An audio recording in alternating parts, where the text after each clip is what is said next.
hope you missed me. I really do, because today we have a wonderful subject. But first of all, I'm so happy to be on YouTube. I've started actually talking about my podcast, and I was so afraid of being perceived, let me tell you that. But if you don't start talking, you're missing out on the excitement. And part of the excitement is the reason that I was so hesitant to announce to anyone that I'm starting a podcast. And it's so weird, it's so contradicting. When I say that I want to do something, I don't do it. And then I feel embarrassed. I don't want my life to be like that. I want to say something and do it. But anyway, I'm so happy to have a podcast, even though I have like barely a 2-digit number of subscribers. But it's okay. I don't really care. I just want people to comment like, yeah, I agree, or yeah, I disagree. You are talking bull crap. Fun fact, today I'm wearing my favorite clothes. It's that. I cannot actually wash that thing in the washing machine. Can you believe that? It makes me so sad, genuinely. And jeans. I love jeans. It's like top 3 things I love in this world. Family Guy and the internet, you know. Turtlenecks, jeans, and black turtlenecks. Oh my god.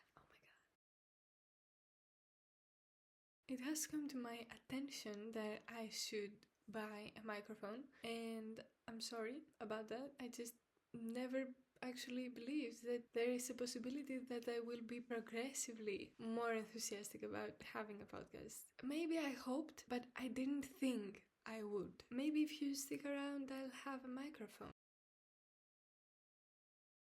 So today's theme is nuances of jealousy. Jealousy is an emotion. Of course, we cannot have something very precise to be characteristic of an emotion. It has many colors, many nuances. Some of them are not getting talked enough. I have seen jealousy being treated as something dangerous or immature, and I want to decode that. I want to just observe it with you. I'm not gonna share something personal, obviously, and I'm not a researcher. I'm just someone who sits around and makes philosophy in the tiny little head of mine, which is not so tiny. Have you seen like my forehead? Oh my god. Anyway, it's made for kisses. Jealousy becomes dangerous when you actually ignore it. So today we're doing the opposite of that. The most obvious thing when we talk about jealousy is what? A couple, right? Relationships. And this is the most obvious one, and I think it is so normalized that we forgot that other types of jealousy exist. We're gonna decipher that. So we have the absence of jealousy in some relationships, we have healthy jealousy, and we have the other end, which is idealization. We're not gonna name names or blame someone, obviously, but I have seen the absence of jealousy be as important as the idealization, because in both instances people are not having fun. And this is the, well, not the meaning of the life, but it's important to have fun, because this form will not last forever. Absence of jealousy probably means one or maybe both people don't really care. It's okay, it's normal to experiment a little bit before you actually understand that you should go for what you truly want and not entertain anything else. Sometimes people don't realize that they can find the love of their lives. Maybe they don't know better, or maybe they are not born a hopeless romantic like we are. And I'm not very sure if you are, but if you've ended up here, come on, man, you are. The idealization part is usually when someone has a reason to be jealous and they aren't.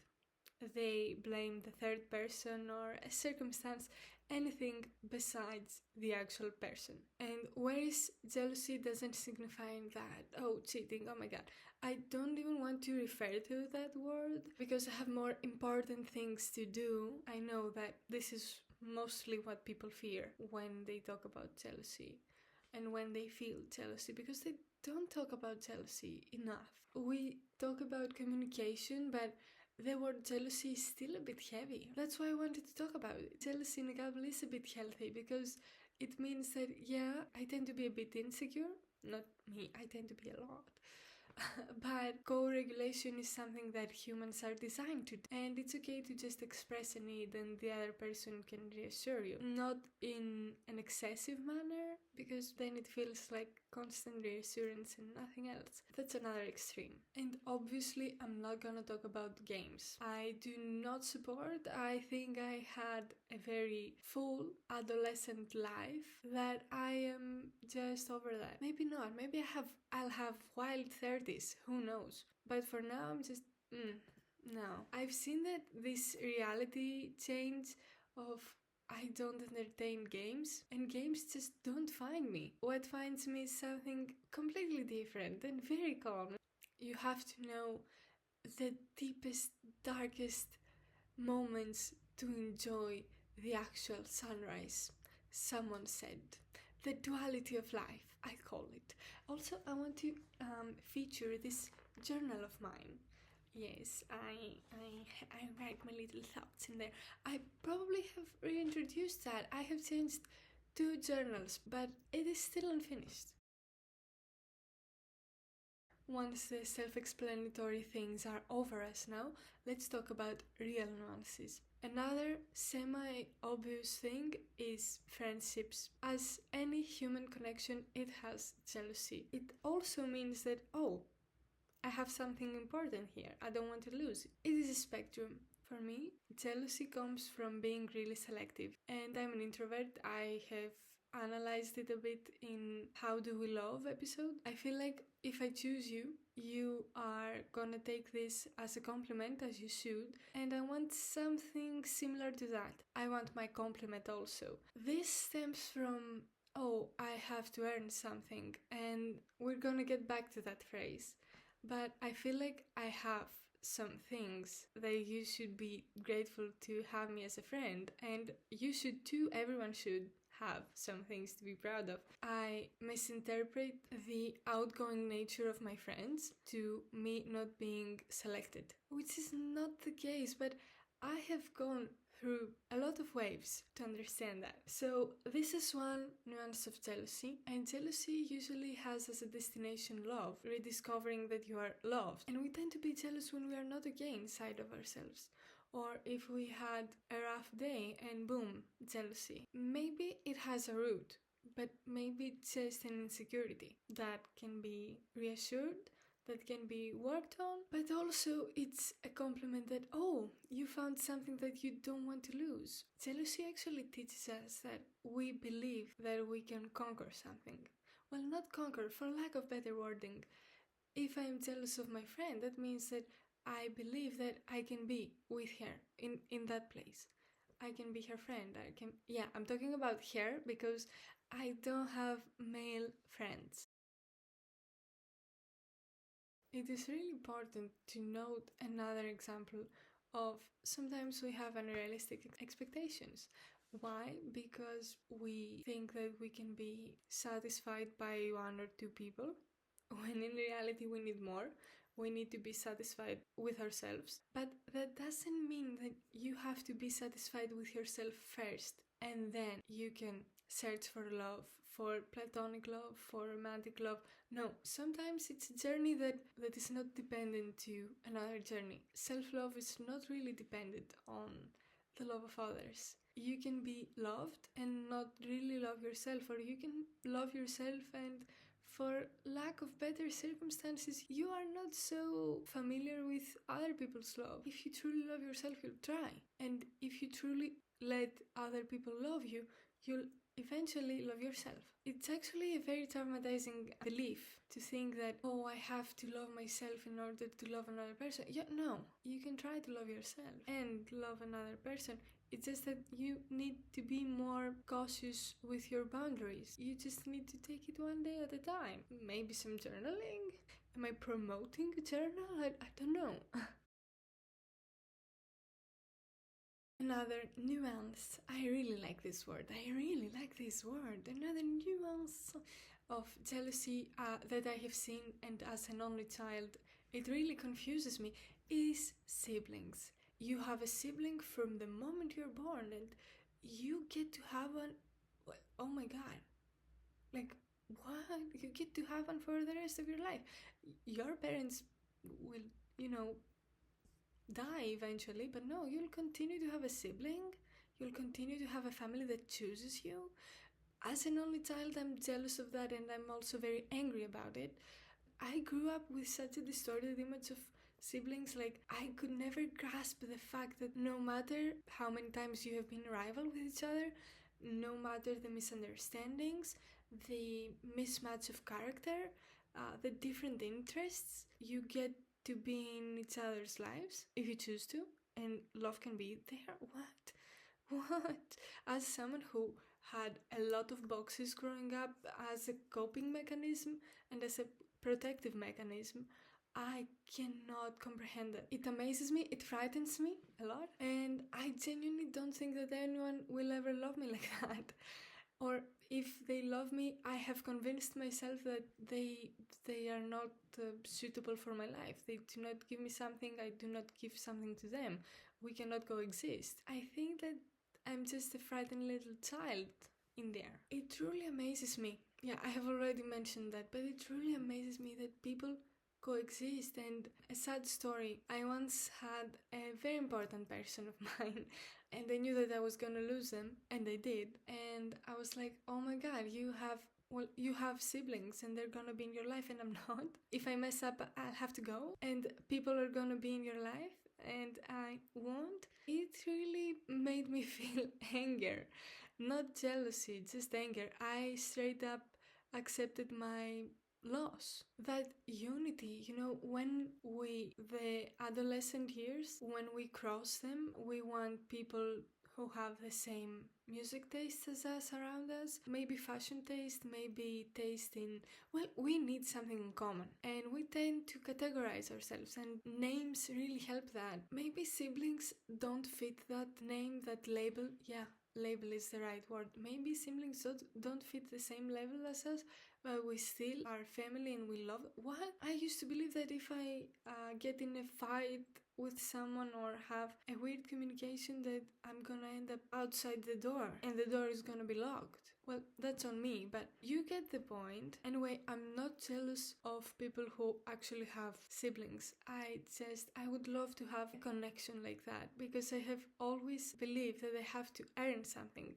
And I understood that siblings don't have to earn it. On the other hand, injustices are made. For example, a family that doesn't have a lot of money, if one child gets sick, well, the other doesn't get enough attention or money. It's not being invested to. That's an injustice, and despite that, you see the unity of siblings.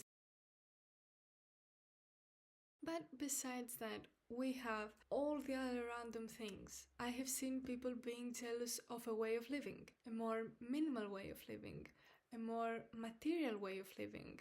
I have seen people being jealous of things. And this is really important, because we think that it's not that deep, but guess what? It is that deep. If you are jealous of a thing, like for example a bag, it means that you want it. And you wouldn't be jealous if you deep down didn't think that you can have your dream bag. If you believe that you should have expensive jewelry, for example, you believe that you can have them deep down. You believe that you can represent that archetype. What benefits do you have if you wear expensive jewelry? You'll be seen as someone who is taken care of or takes care of themselves, has a style, that means they have some criteria, or simply that they were born rich, yeah, whatever. Aesthetics really matter. And maybe this is another episode, but what you choose to put out in this world really matters. It says a lot about you. The fact that today I got my makeup and my hair is not, I don't know, crazy, or that I wear earrings, or I don't know, that I chose to film in this corner of my house and not the dining place, it says something about me. And the fact that I don't have a microphone, it says also something about me. Everything says something. It's a signal. That's what semiotics do. I have also seen people be really jealous of pets. I have seen extreme cases where people are so attached to their pets, and their partner is like, oh, maybe if I mess up, you'll still have your dog. People come, people go, dogs stay. I personally don't have a dog or a cat, but I can tell you about a cat that I used to have in my place when its owner was abroad. I'm a cat person, in case you didn't notice. I'm gonna end up as someone who has like two cats, so the one cat doesn't get lonely. And then I'll die. And no, I shouldn't have. I shouldn't own any animals because I am gonna die. And what are they gonna do? Yeah, not. I didn't want to bring existential vibes in here, but here we are. I'm filming this on another day. I'm not wearing any jewelry because as I was editing, I realized that I left out the most important part, which is the symbolic jealousy. That's why I had the original idea of putting on the title nuances instead of just jealousy. So, where is the symbolic jealousy, you might ask? And I shall answer you. Symbolic jealousy is when someone has something that belonged to people before you. I've seen this happen many times actually. It usually has a more potent example on romantic relationships where the partner has something of their exes, or their exes have left marks on something, and the other partner, the current partner, sees that and it's like, oh, somebody left traces in there and somebody belonged to someone else and now it was a gift, and that thing you're jealous of becomes a symbol, hence the symbolic jealousy. And it's actually all around us, especially when people try to appear really unique. I'm actually moving my hands when I'm talking, but I'm doing that on a lower level right now, and I seem handless. Anyway, that leads us to a specific type of jealousy called retroactive. When someone, for example, the new partner, realizes that, oh, past has been made and it cannot be erased, and the current partner, wasn't part of it. This happens on, I don't know if this was a common recurrence in someone's life, but I've heard people be really jealous that their parents didn't invite them on their wedding day. Like a small child being like, oh mom, you got married? Why didn't you invite me? And that's retroactive jealousy. And it's actually really sweet, like a child being mad that where were they on the wedding day, if there was a wedding day. I'm not that traditional, but that was a pretty good example actually. And the complete opposite of that is anticipatory jealousy. We have anticipatory grief and jealousy. So jealousy is when somebody is ready to part ways, either romantically, in a friendly way. We think that, oh, I'm gonna leave this person or this person might leave me, so what will be going on in their lives? That's valid, okay? People move on. Sometimes I'm just gonna leave it here because nothing is certain, but most of the times we're so afraid that something bad is gonna happen and nothing of that magnitude happens. Whether it's anxiety or jealousy or being replaced. If you know that you are irreplaceable in someone else's life and you're not in their life, how do you trust other people? How do you trust yourself? Dare I say. And I'm gonna leave it here because we have another name. It's called ontological jealousy, when we realize that we are not as useful as someone else. And that thing that I mentioned with family, like I can be friends with someone but their family is always gonna be there. This is exactly that. This is not based on love. This is based on fundamental structure of life. In my opinion, it's so harsh because the anticipatory jealousy you can handle. The concept of this episode isn't always romantic, so please don't stay on that stuff. And probably as I navigate through life, I'll see that there are many other types of jealousy. I'm not really excited to actually go into that. For example, I know that I've left some jealousies besides. A gross one would be people being jealous of their children. I have seen this in other families in a subtle and not in a subtle way, and it's terrifying, let me tell you that. If you've lived something like that, I'm really sorry. Being a parent isn't always pure, but we can discuss that on another episode, or maybe never, because I'm not planning on having a perspective from both the roles of that. I have seen people being jealous of someone being raised in a manner that wasn't so unfair, and it can turn you bitter. And I know that. I know that this is also harsh. Injustice is a spectrum because you cannot calculate it with maths. So, as per usual, we have reached that point of our episode that I have to show you a piece of art, and it is that. It's that. You see that? You see the beautiful colors? Really, really see that thing, that part of the painting. I'm gonna insert the name. It's called Bathers in Tahiti from Paul Gauguin. This painting is not about jealousy, but my interpretation is gonna be about jealousy. We see two women bathing, really exotic. Paul really concentrated a lot of his time painting there. Wonderful landscapes and people, but his life wasn't so wonderful, so I'm not gonna tell you. Separate the art from the artist, but my interpretation without knowing the context, like if I didn't know the context, it would be the one woman that is farther away is jealous of the first woman. Like when I first saw that, I was like, yeah, jealousy. We see the other woman, like the one farther away, being in darker colors. And that doesn't signify jealousy. Jealousy really gives us power. And it has motivated a lot of people to really actually alter their way of living. It's actually amazing what jealousy can do as a motive. Well, not jealousy, just jealousy that is not conscious yet. The other woman is like covered in the darker colors, which signify her aura, what she actually feels. And when we are jealous, what we truly are, we are afraid. Afraid that we're gonna be replaced, afraid that we are not worthy of love. And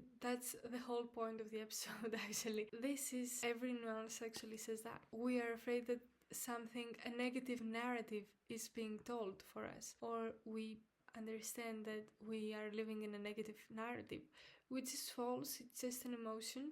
You can get out of it. I forgot to mention one really bad form of jealousy, and I don't want to get political just yet, but I have to. So, you see, men sometimes they are jealous of each other, and they always crave male validation. I think men crave more male validation than women, actually. Female jealousy for another woman, it's what patriarchy actually has managed to do. Turn a woman against another woman. Oh my god. I'm so thankful that I see women waking up and not being hateful and girls supporting girls. I like that. I like that a lot. I try to be like that. It's not always easy when it comes to girls that I don't like, but in the end of the day, it has helped me so much to just see people for who they truly are. They are people. They're creatures that make mistakes, that deserving to have a different opinion than mine. I want to conclude this video, but I continue to have different examples of jealousy. For example, something personal. Okay, I used to be really jealous when my parents used to show attention to other kids. It happened so rarely, but yeah, I used to be so jealous, and I am not ashamed to admit that because I had a lot of attention as an only child. I do not regret it. I want more. Sometimes you don't know how good something is until you lose it. Me being jealous meant that, oh my god, maybe I'm gonna lose it. It's not for granted. What? I am a creature of habitude, and when something that I have gotten used to has the potential to disappear, I get anxious. The secret to that is to not let you be anxious, but to actually remember your own force, your own part in all of this. The unconscious jealousy can be brought to the conscious mind and worked on. See what actually correlates to reality and what not, and maybe it can be an indicator that something is wrong with your life. If you crave something different, then do something different. Of course, to people who are given the chance. I know that some people really, unfortunately, do not have many chances. We shouldn't just focus on the jealousy. Everything can be worked on. That doesn't mean that jealousy is gonna be disappearing from your life. It's just that it won't be so heavy. And even if it is, you're not alone. It has gotten dark, as you can see. And I still have my phone as a lighting. I was so bored to actually light up the lamp. I don't even have it in here. You can see the previous video, I have it here. The super gorgeous, wow, ultra amazing lamp of mine. And I'm super cool about it. I'm one of the coolest lamp owners in the world. Me and like 9 other people. I'm at top 10 with that lamp. Go and watch that video. Bye.